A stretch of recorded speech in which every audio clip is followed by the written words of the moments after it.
बेटे आज हम एग्जाम्पल करेंगे जिसमें हम कोफिशिएंट ऑफ वेरिएशन निकालना सीखेंगे।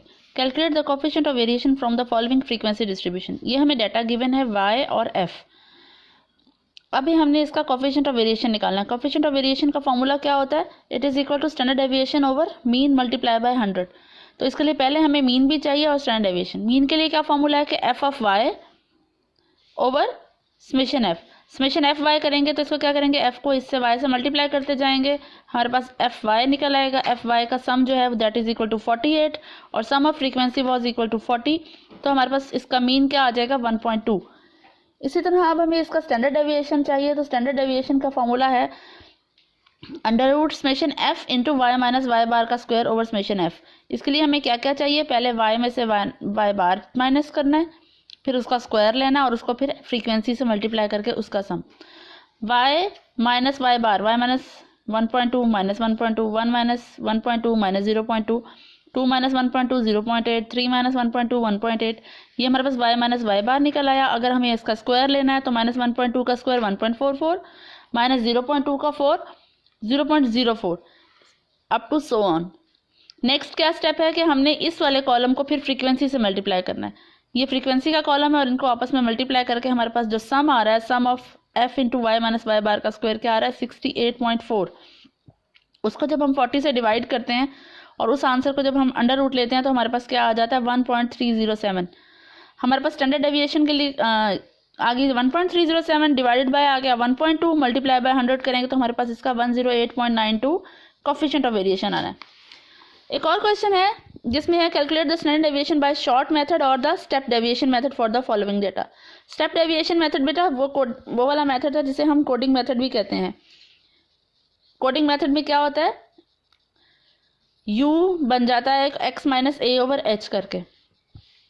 उसका फॉर्मूला है s is equal to H multiply by under root summation F U square over summation F minus summation F U over summation F whole square. पहले आप फॉर्मूला लिख लेंगे तो आपको ये आसानी हो जाती है कि आपने टेबल्स में कौन कौन से कॉलम्स इंक्लूड करने हैं। ये आपके पास एक्साइज गिवन है, इसके अगेंस्ट ये आपके पास एफ आई है, सम ऑफ एफ आई क्या है 60। जब आप इसको यू बनाएंगे तो हमने इस डाटा में से कोई सी भी एक वैल्यू ए ले लेनी है। हमने 114.5 ले लिया ए और इसके दरमियान में एच क्या है 20। हर वैल्यू के जो एक्साइज के दरमियान में हाइट है या उसकी जो वो वैल्यूज़ है वो क्या है एच की 20। तो x माइनस 114.5 बाई 20 ये हमारे पास न्यू एक कॉलम बन जाएगा यू आई इसका। एफ आई इंटू यू आई करेंगे और इसी तरह एफ आई यू आई का स्क्वायर, इसी कॉलम को दोबारा से हम यू आई से मल्टीप्लाई कर देंगे। ये हमारे पास आ गया एफ आई यू आई का स्क्वायर 192, एफ आई यू आई आ गया 24। ठीक है, अब आप इसको एफ आई यू आई को 24 को डिवाइड कर देंगे 60 से। ये हमारे पास समेशन एफ है यहाँ के लिए, और ये क्या है summation F U square 192 divided by 60। इस डिवीजन से हमारे पास क्या आंसर आ गया 192 बाय 60 माइनस 24 बाय 60 का होल स्क्वायर 3.20 0.16। इसका जो आंसर था उसका हमने स्क्वायर भी लेके लिखा है। इन दोनों का सब्ट्रैक्शन आ गया 3.04, उसका under root 1.7436 multiply by 20 34.87 grams हमारे पास इसका स्टैंडर्ड डेविएशन आ गया। ठीक है,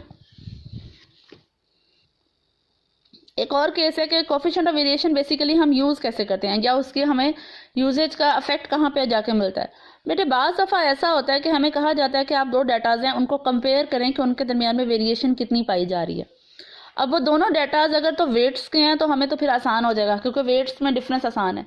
लेकिन अगर वेट्स भी ऐसे हैं कि 1 किलोग्राम में और 1 ग्राम में है तो हमें फिर उसकी वेरिएशन एक की तो ग्राम्स में निकलेगी, 1 किलोग्राम्स में आपको प्रॉब्लम होगा। इसी तरह जो अभी हमें डाटा गिवन है उसमें हमें कहा गया कि कोफिशिएंट ऑफ वेरिएशन निकालें और चेक करें कि उनके दरमियान में वेरिएशन किस में ज़्यादा है। एक चीज़ हमें जो डाटा दे दिया गया वो प्राइसेस का दे दिया गया और एक तरफ दे दिया गया लाइफ्स का, आवर्स में। प्राइस क्या है रुपये में और लाइफ क्या है घंटों में। अब रुपये और आर फर्ज करें इसका आंसर आ जाता 3.7, इसका भी आ जाता 3.7। आपको तो नहीं पता ना कि क्या आप इसकी वेरिएशन आ रही है।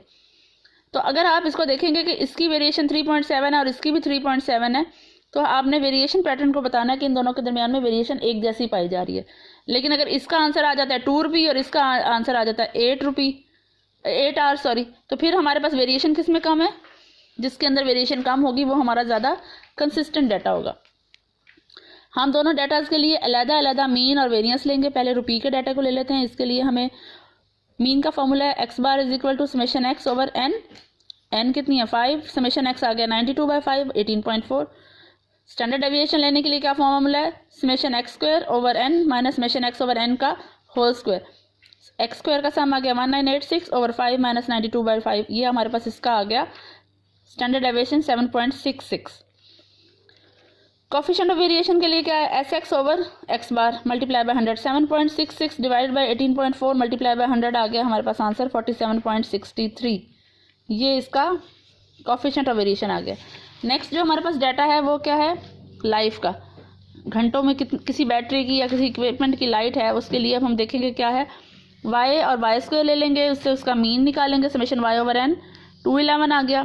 एस ऑफ वाई क्या आ गया, under root summation Y square over N minus summation Y over N का होल स्क्वायर।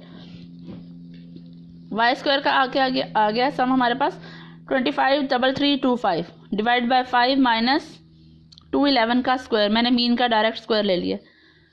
इनके डिफरेंस से हमारे पास जो इसकी लाइफ आ गई है स्टैंडर्ड डेविएशन उसका आया, वो आया 78.38 आवर्स, ठीक है।